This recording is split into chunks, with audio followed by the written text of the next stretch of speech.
Good morning ಗೆಳೆಯ. So ನಿನ್ನೆ ನಾನು ಔಟ್ಲೈನ್ ಹಾಕಿ ಅರ್ಧಕ್ಕೆ ಬಿಟ್ಟಿರೋ ಡ್ರಾಯಿಂಗನ್ನು ಇವತ್ತು ಕಂಪ್ಲೀಟ್ ಮಾಡುವ. Welcome to daily vlog day 4. ಬನ್ನಿ ಸ್ಟಾರ್ಟ್ ಮಾಡುವ. ಸೊ ಗ್ರಿಡ್ ಹಾಕಿ ಆಯಿತು. ಗ್ರಿಡ್ ಫಿನಿಶ್ ಆದಮೇಲೆ ಈಗ ಔಟ್ಲೈನ್ ಸ್ಟಾರ್ಟ್ ಮಾಡಿದೆ. ಔಟ್ಲೈನ್ ಮಾಡ್ಕೊಂಬ ಫಸ್ಟು. ಔಟ್ಲೈನು ಸ್ವಲ್ಪ ಟೈಮ್ ಹಿಡಿತು. ಕಮಿಷನ್ ವರ್ಕ್ ಆದ್ದರಿಂದ ಸ್ವಲ್ಪ ಕೇರ್ಫುಲ್ಲಾಗಿ ಮಾಡ್ತಿದ್ದೆ. ಫ್ರೀ ಹ್ಯಾಂಡ್ ಮಾಡೋಕ್ಕೆ ಹೋಯಿಲ್ಲ ನಾನು. ಫ್ರೀ ಹ್ಯಾಂಡ್ ಮಾಡೋದಾದರೆ ಇನ್ನೂ ಟೈಮ್ ತಗೊಂತಿತ್ತು. ಬಟ್ ಅದರಲ್ಲಿ ಎಕ್ಸಾಕ್ಟ್ ನನಗೆ ಕಾಪಿ ಪೇಸ್ಟ್ ಮಾಡುವಂಥ ಒಂದು ಇದಿರೋದಿಲ್ಲ. ಫ್ರೀ ಹ್ಯಾಂಡಲ್ಲಿ ನನ್ನ ಒಂದು ಏನು ಹೊಸ ಸ್ಕಿಲ್ಸ್ ಅಥವಾ ಒಂದು ಫೀಚರ್ಸ್ ಅಂದರೆ ಒಂದು ಸ್ಟೈಲ್ ಅಪ್ಲೈ ಮಾಡೋಕ್ಕೆ ಚಾನ್ಸ್ ಸಿಗುತ್ತೆ. ಬಟ್ ಗ್ರಿಡ್ಡಲ್ಲಿ ಅಷ್ಟು ಆ್ಯಡ್ ಮಾಡೋಕ್ಕಾಗಲ್ಲ. ಔಟ್ಲೈನಲ್ಲಿ ಆಗಲ್ಲ, ಬಟ್ ಪೇಂಟ್ ಮಾಡುವಾಗ ಆ್ಯಡ್ ಮಾಡ್ಬೋದು. ಬಟ್ ಕಮಿಷನ್ ವರ್ಕಲ್ಲಿ ಆ್ಯಡ್ ಮಾಡಿದರೆ ಕೆಲವ್ರಿಗೆ ಖುಷಿಯಾಗುತ್ತೆ, ಕೆಲವು ಕ್ಲೈಂಟ್ಸ್ಗೆ ಎಕ್ಸಾಕ್ಟ್ ಹಾಗೆ ಬೇಕಿರುತ್ತೆ. ಸೊ ಅದಕ್ಕಾಗಿ ನಾನು ಬೇಸ್ಡ್ ಆನ್ ದೇಯರ್ ಟೇಸ್ಟ್ ನಾನು ಕೇಳಿಬಿಟ್ಟೆ ಮಾಡ್ತೀನಿ. ಕೆಲವೊಂದು ಆ್ಯಡ್ ಆನ್ ಮಾಡೋದಿದ್ರೆ ಮಾಡಿ ಅಂತಾರೆ ಕೆಲವರು, ಇಲ್ಲಾಂದರೆ ಹಾಗೇ ಬೇಕು ನಮಗೆ ಸೇಮ್ ಅಂತ, ಬ್ಯಾಕ್ಗ್ರೌಂಡ್ ಕೂಡ ಹಾಗೇ ಬೇಕಂತಾರೆ ಕೆಲವರು. ಸೊ ಆವಾಗ ಏನೂ ಮಾಡೋಕ್ಕಾಗಲ್ಲ. ಸೊ ಈ ಒಂದು ಫೋಟೋದಲ್ಲಿ ಅವರಿಗೆ ಅವ್ರು ಕೇಳಿರೋದಿಷ್ಟೇ ಎಕ್ಸಾಕ್ಟಾಗಿ.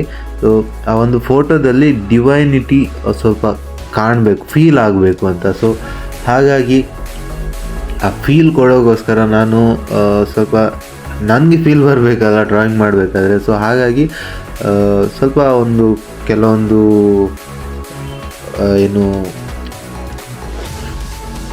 ಏನು ಹೇಳ್ತಾರೆ, ಸೊ ಕೆಲವೊಂದು ಮೆಷರ್ಸ್ ಇರುತ್ತೆ.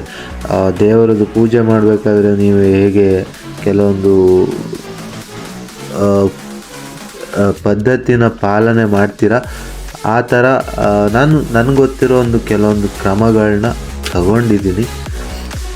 ಸೊ ಬೆಳಿಗ್ಗೆ ಆಗ್ತಿದ್ದಂಗೆ ಅದು ಹೆಂಗೆ ಟೈಮ್ ಮಾಡುತ್ತೋ ಗೊತ್ತಿಲ್ಲ, 8:30 ಆಗಿಬಿಡುತ್ತೆ ಡ್ಯೂಟಿ ಹೋಗೋದು. ಈಗ ಡ್ಯೂಟಿ ಹೋಗಬೇಕು. ಡ್ಯೂಟಿ ಹೋಗ್ಬಿಟ್ಟು ಸಂಜೆ ಬಂದು ಮತ್ತೆ ಸ್ಟಾರ್ಟ್ ಮಾಡ್ತೀನಿ. ಸೊ ಇದೇ ವಿಡಿಯೋದಲ್ಲಿ ಕಂಟಿನ್ಯೂ ಆಗುತ್ತೆ. So welcome back. ಡ್ಯೂಟಿ ಮುಗಿಸ್ ಬಂದಾಯಿತು. ಉಳಿದಿದ್ದು ಔಟ್ಲೈನ್ನ ಕಂಪ್ಲೀಟ್ ಮಾಡುವ. ಈಗ ಇವತ್ತು ಆಲ್ಮೋಸ್ಟು ಕಂಪ್ಲೀಟ್ ಮಾಡಿಬಿಟ್ಟೆ ಮಲ್ಗೋದು ನಾನು.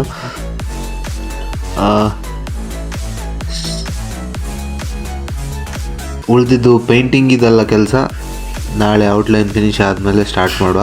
ಪೇಂಟಿಂಗಿಂತ ಮುಂಚೆ ಬೇಸ್ ಕೋಟ್ ಹೊಡ್ಕೊಳ್ಬೇಕು ನನಗೆ. ಅದಕ್ಕೂ ಮುಂಚೆ ಇವಾಗ ಈ ಔಟ್ಲೈನ್ ಕಂಪ್ಲೀಟ್ ಆಗಬೇಕು. ತುಂಬ ಡೀಟೇಲ್ ವರ್ಕ್ ಇರೋದ್ರಿಂದ ಸ್ವಲ್ಪ ಟೈಮ್ ಹಿಡಿಯುತ್ತೆ.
ಔಟ್ಲೈನ್ ಕಂಪ್ಲೀಟ್ ಆಯಿತು. ಇವಾಗ ಬೇಸ್ ಕೋಟ್ ಅಪ್ಲೈ ಮಾಡ್ಕೊಳ್ತಿದ್ದೀನಿ. ಸೊ ಇದರಿಂದ ಏನಾಗುತ್ತೆ ಅಂತ ನಾನು ನೆಕ್ಸ್ಟ್ ವೀಡಿಯೋದಲ್ಲಿ ಹೇಳ್ತೀನಿ, ನಾಳೆ ವೀಡಿಯೋದಲ್ಲಿ. ಸೊ ಇವತ್ತಿಗಿಷ್ಟೇ. ಬೇಸ್ ಕೋಟ್ ಇನ್ನೂ ಡ್ರೈ ಆಗಬೇಕು, ಸೊ ಟೈಮ್ ಹಿಡಿಯುತ್ತೆ. ಸೊ ಇವತ್ತಿಗಿಷ್ಟೇ. ಬಾಯ್. ನಾಳೆ ಸಿಗ್ತೀನಿ ಮುಂದಿನ ವೀಡಿಯೋದಲ್ಲಿ. ಅಲ್ಲಿ ತನಕ ಬಾಯ್.